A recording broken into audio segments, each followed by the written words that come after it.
Luego de hacer la introducción en su texto, en su escrito, su disertación, Richard Rorty,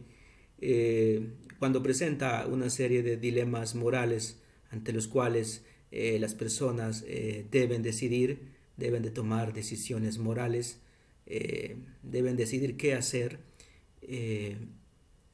Luego de hacer esa introducción, Richard Rorty plantea una de las cuestiones, creería yo, que obviamente tiene relación con esos casos que él presenta. eh, una de las cuestiones que late o que subyace en el escrito que lleva por título La justicia como lealtad ampliada. Y él empieza por preguntarse ya con el desarrollo, ya adentrado en el texto, comienza por preguntarse de si sería una buena idea tratar la justicia como el nombre que recibe la lealtad a ciertos grupos muy amplios, el nombre de nuestra lealtad más amplia, en vez de algo distinto de la propia lealtad. Esta es una cuestión, y creería yo que es la cuestión principal que va a dar paso a las otras o a la otra cuestión no menos importante de cómo concebimos o cómo se concibe la moral, cómo la entendemos, cómo la asumimos. Para nosotros, cuál es el sentido de esa moral, de esa ley moral que subyace en la actividad humana, en el ser humano.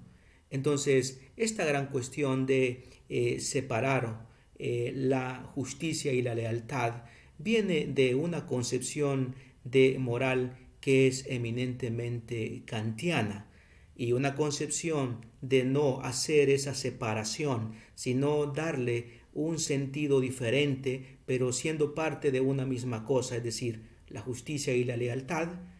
proviene de una concepción de moral que es una concepción no kantiana. Y en el texto Richard Rorty enumera una cantidad de intelectuales, filósofos morales contemporáneos que se van a posicionar en contra o en oposición a esa concepción de la moral kantiana, que la concibe a esta como una cuestión de obligaciones, es decir, como la cuestión de obedecer ciertas leyes, obedecer la ley moral, obedecer las normas basadas en aquella convicción de que existe en el ser humano,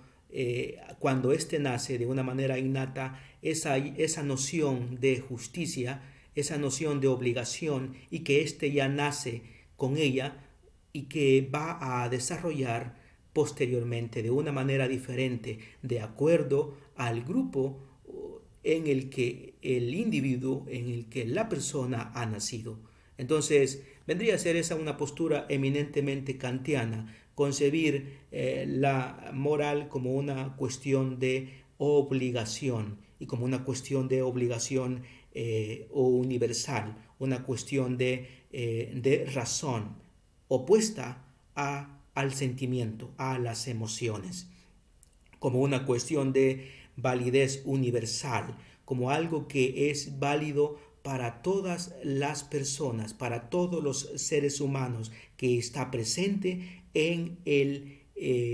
la cultura humana de una manera que incluya a todas las culturas que puedan existir, haber existido y existir en eso que nosotros podemos llamar el género humano, de una manera universal, de una manera incondicional, de una manera que pueda suprimir o que pueda abarcar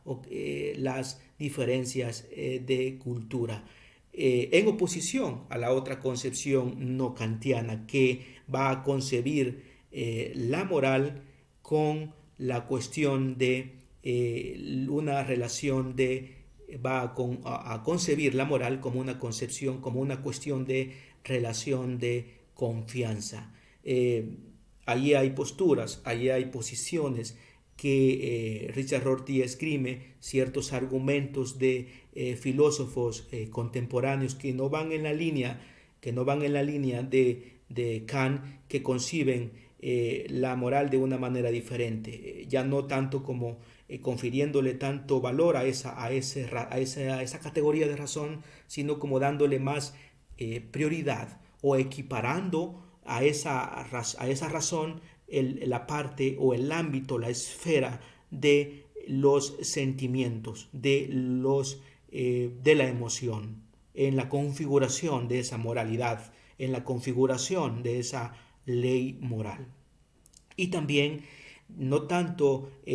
o prestándole o dándole tanta importancia a ese elemento de la validez universal que postula Immanuel Kant, a esa incondicionalidad, sino dándole importancia al elemento de el consenso histórico, de lo condicionado, de lo situado, del contexto, de las particularidades, al fin de cuentas,